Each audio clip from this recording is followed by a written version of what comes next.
Hey guys, before we get into the video, I just want to say that if you are new to the channel and you enjoy the content, please do consider subscribing. As you can see here, 98% of my viewers are not yet subscribed. So what are you waiting for? Go subscribe, hit that notification bell. You'll get a notification every time I upload a new video. But with that out of the way, let's get right into it.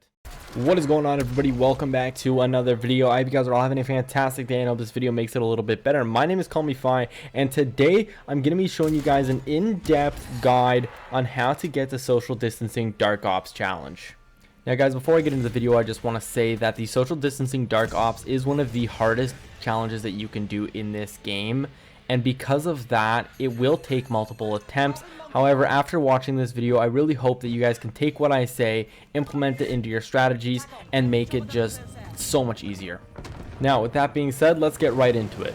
Now, before we get into the actual gameplay, it's important to talk about the class setup. So as you can see, I have the Howard Shotgun and the Ring of Fire field upgrade. Now, the reason I have the Ring of Fire on is not because it's going to give you increased damage or anything like that, but because it's going to block enemy projectiles once you get it to level 2. Now, I assume most of you guys have it at level 3 already, but if you don't, I do suggest leveling it up to at least level 2, because like I said, this will block enemy projectiles, which will be very good for when the Megaton spawns. As for the weapon that I have the Howard 77 shotgun, and these are the attachments that I put on it. So I put on the Agency Choke, the 25.2-inch Task Force barrel, the Ember sighting point, the 8-round tube, and the Marathon stock. Now, I'm not going to go through what the pros and cons of every attachment here are, but basically what I'm trying to do is maximize damage as well as movement speed. Now, mobility is going to be really good for when you get into the later rounds, because zombies are going to be sprinting at you, and you want to be able to run through them and train without worrying about getting hit. But with that out of the way, let's get right into the gameplay.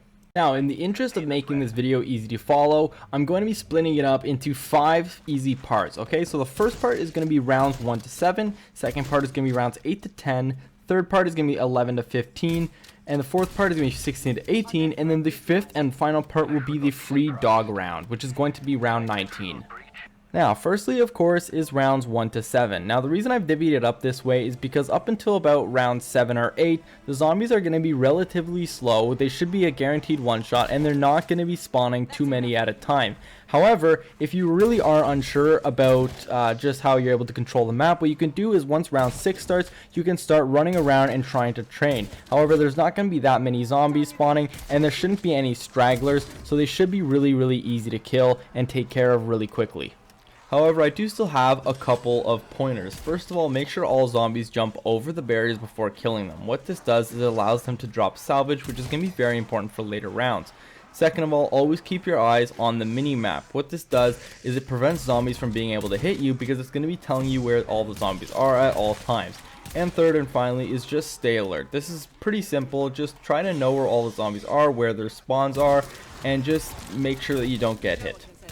Now, moving on to rounds 8 to 10. The reason I put these in their own little category is for a couple reasons. First of all, more zombies are spawning. Obviously, more zombies are going to spawn every round, but rounds 8 to 10 is when they really start to come in bigger numbers. Also, they're going to be running a little bit faster. They're not going to be sprinting just yet, but there will be some that are running pretty fast. Also, this is when you're going to want to start training. The reason I say that you want to start training now is because the zombies are going to be coming in so many numbers that it's going to be hard to kind of stay in one spot. Also, you have to keep your eye out for stragglers, which are basically just zombies that spawn after you've killed other ones. So you're going to want to watch the spawn points as you're running around and just make sure that none of the zombies sneak up on you.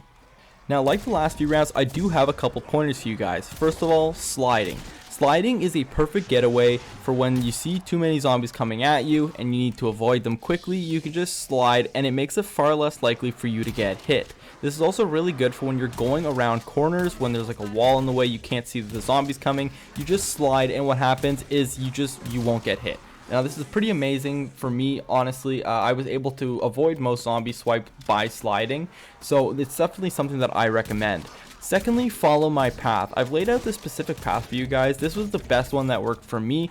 Don't be afraid to kind of like swivel if you need to go around different trees if you need to, that kind of stuff. If you see too many zombies coming your way, that is absolutely fine, but you should follow this general idea that I've put out.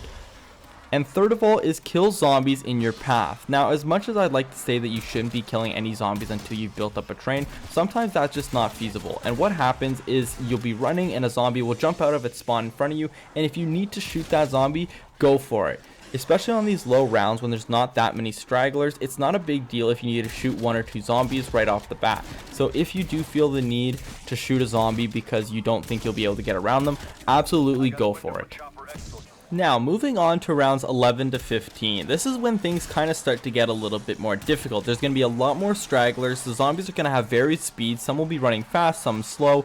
You're definitely going to need to start training at this point, and you're going to want to start killing the zombies a little bit slower. And what this means is just basically don't kill like 10 zombies at a time.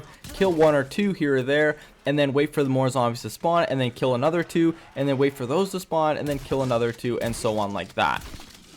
Now, the reason I say that you should start killing the zombies a little bit slower now is because there's going to be more and more stragglers. Zombies are going to be spawning out after you've killed the initial wave. And what this means is that as you're training around, you're running, zombies are going to be jumping out left and right. So instead of shooting like 8 different zombies and having 8 more spawn and getting overwhelmed, if you shoot 1 or 2 at a time, you're able to keep better track of where the zombies are and where they're spawning. Now, as you guys just saw in the video, I was running when a couple of zombies popped into my path for my train. So what I did is instead of trying to run through the both of them, I turned around and restarted it when I got back to the pond. And what this does is instead of just risking yourself getting hit, reset the train. This is going to be the easiest tactic that you can do, and it's going to be the safest tactic as well. Now, as you're coming to the end of this stage of the game, you should have a pretty good amount of blue salvage, and you're aiming to have 250 by the beginning of round 15, and this is because you're going to want to buy an attack helicopter to use against the Megaton. So if you don't have 250 salvage by the end of round 14, then just quit the game because you really need to have that helicopter, because the Megaton is going to spawn at the beginning of round 15. However, in all of the games that I played trying to complete this challenge, not once did I not have 250 salvage by round 15, so it shouldn't really be that big of an issue. Also, you're going to want to buy 2 monkey bombs. Now, finally, we have reached the dreaded round 15 Megaton. Alright, so what you're going to want to do for this is follow exactly what I do. You're going to want to run to the corner here, crouch down, and wait for the round to start. When it does start, you're going to want to pop into the ring of fire and throw a monkey bomb. And what this means is that zombies will not be coming for you because they'll be going for the monkey bomb, and the Megaton will not be able to shoot you. Now, once you hear the Megaton alarm go off, you're going to want to jump into your attack helicopter. Now, once you're in the attack helicopter, you're going to want to find the Megaton and focus on him. Once you take him out for the first time and he's splitting into the twins, you're going to want to take off and start killing some of the zombies around. And then once you're able to do damage to the twins again, focus on them, kill them, and you should still have a little bit more time to kill off some of the other zombies. Now, if you're lucky, power up will drop. Me, I got a nuke, and what I did is I ran straight for the nuke and was able to pretty much end the round right there, except for a couple more zombies that spawned afterwards. But sometimes, of course, there'll be a max ammo or a insta-kill or something like that, and that's fine. Run for those, unless there's zombies in the way, of course. Then just go right back into your train before you can finish off the round.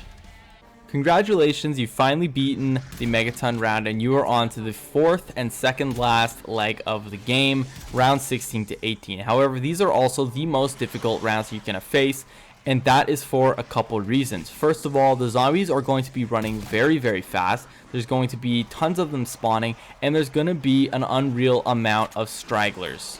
Now, don't worry guys, I do have a couple tips for you. First of all, kill zombies early, and what I mean by this is at the beginning of every round, when you see the first waves of zombies spawning, just kill them. What this does is it makes it so that there are less zombies for you to deal with at the end of each round.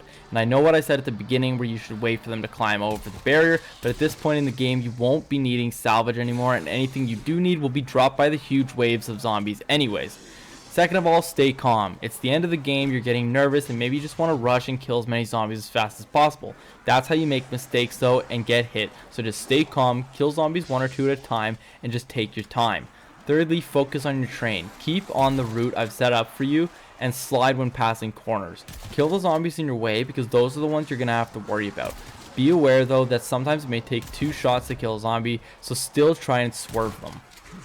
Now, finally, you've made your way to round 18. It's winding down. There's a couple zombies left. Make sure you have at least one alive following you and make your way to the particle accelerator room. Now, you can either take the pink door that I did here, or you can take the green door and go that way. However, you're going to want to just make your way to the bunker. Now, once you go into the bunker, it's crucial that you don't go through the medical bay room. You want to go through the weapons armory. So turn right, go through there, turn on the power, turn on the particle accelerator, and go to the portal. Now, it's very important, guys, that you make sure the zombie is pretty far away from you when you're starting up the portal, because if not, what could happen is while you're trying to get into the portal, the zombie swipes at you, you get hit, and the whole challenge is ruined.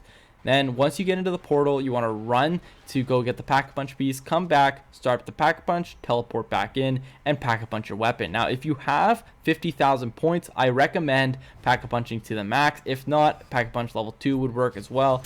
Now, once you've Pack-a-Punched your weapon, you want to make your way to the medical bay. Once you're there, just hop on its little cylinder thing and kill the last zombie. The dog round will then start, and it will be really easy because the dogs will only be coming from one direction, the particle accelerator room. So just face that way and shoot the dogs as they come in. Once the last dog is dead, the max ammo will drop just like usual, and you should wait where you are until the fog goes away and you see the round change from 19 to 20. Once this is done, you'll be awarded the social distancing challenge and you're officially done.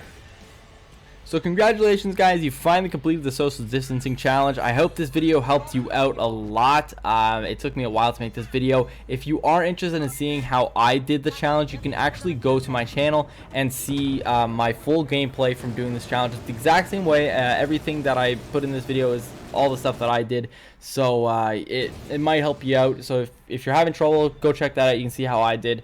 But yeah, if you guys did enjoy, please do leave a like and please do subscribe. With that being said, guys, thank you so much, and I will see you in the next one. Thank you.